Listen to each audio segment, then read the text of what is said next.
নমস্কার বন্ধুরা, আমি রাখি চলে এসেছি ছোট্ট একটা মিনি ব্লগ নিয়ে। তো আমাদের এখানে গত 13ই জানুয়ারি থেকে 16ই জানুয়ারি মানে 4 দিন চলছিল করিমপুর বইমেলা। আর বাড়ির কাছে বইমেলা হবে আর যাব না সেটা তো হতেই পারে না। আর আমার তো গল্পের বই পড়তে ভীষণ ভালো লাগে, তো এই সুযোগটা হাতছাড়াও করা যাবে না। যদিও বইমেলায় খুব বেশি ডিসকাউন্ট পাওয়া যায় না, কিন্তু অনেক রকমের বই থাকে, সেজন্য বইমেলায় যেতে আমার খুবই ভালো লাগে। আর নতুন বইয়ের গন্ধ মানে সেটা তো কীরকম একটা অনুভূতি সেটা আপনারা সবাই জানেন। তো চলে গেছি করিমপুর বইমেলায়, ভিতরে অনুষ্ঠান চলছে, চারদিকটা ঘুরে দেখব আর আপনাদেরও দেখাবো। তাহলে চলুন আপনাদেরকে নিয়ে যাই করিমপুর বইমেলায়। তো ঢুকতেই 5 টাকা করে টিকিট লাগছিল। আর প্রথমে ঢুকেই মানে মেলার ভিতরে এখনও ঢুকিনি, বাইরের দিকটায় বাচ্চাদের জন্য একটু খেলার সমস্ত জিনিসপত্র আছে, তারপরে খাবারের দোকানগুলো বসেছে।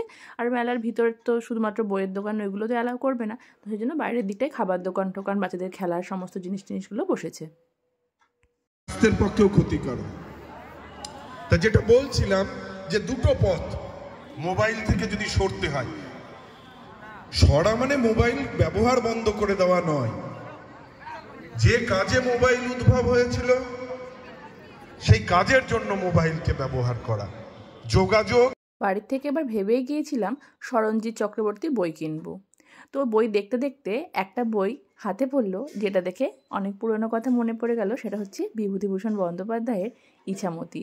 ইছামতিটা দেখে মানে মনে পড়লো, যখন আমি চাকরি ইন্টারভিউ দিতে যাই প্রাইমারির, তো তখন আমাকে এই প্রশ্নটাই করা হয়েছিল যে বিভূতিভূষণ বন্দ্যোপাধ্যায়ের একটা উপন্যাসের নাম বলুন যেটাতে নদীর কথা আছে। তো উত্তরটা দিলেও সেই গল্পটা আমার পড়া হয়েছিল না, উপন্যাসটা। তো এটা দেখেই মনে পড়লো কথাটা, আর ভাবলাম যে নিয়েই নিই, উপন্যাসটা পড়েই দেখি। সরঞ্জিৎ চক্রবর্তীরও বই পেয়েছি, আর ইছামতিটা নিচ্ছি। আর কি কি বই নিচ্ছি সেটা আপনাদের বাড়ি গিয়েই দেখাবো। যেহেতু গতকালই মেলাটা বসেছে, সেই জন্য সব দোকান এখনও তাদের বই সাজিয়ে উঠতে পারেনি, আর মেলাটাও ফাঁকা ফাঁকা। তবে একটা খুশির খবর, আনন্দ পাবলিশার্স এবার এখানের বইমেলায় স্টল দিয়েছে। ছেলের জন্য ওই লিটিল ম্যাগাজিন মেলা হলো কদিন আগে, তো সেখান থেকে কয়েকটা বই কিনেছি। আর এখনও বায়না করেছে এই যে লেখার যে ট্যাবগুলো হয় সেগুলো নেওয়ার জন্য। এই জিনিসটা ওর আগেও ছিল, কিন্তু ওই যে নষ্ট করে ফেলে খুব তাড়াতাড়ি যে কোনো জিনিস।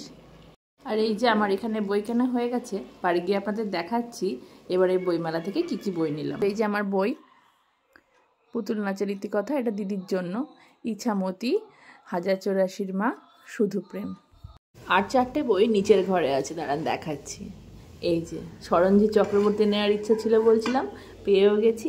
দেবরতী মুখোপাধ্যায়ের ডাকাত রাজা আর বুদ্ধদেব গুহর সেরা 10টি উপন্যাস, 2টো পার্টে, প্রথম পর্ব দ্বিতীয় পর্ব। তো এই ছিল আমার এবছরের বইমেলা থেকে বইয়ের কালেকশন। কেমন লাগলো আমার বইগুলো আপনাদের কমেন্ট করে অবশ্যই জানাবেন।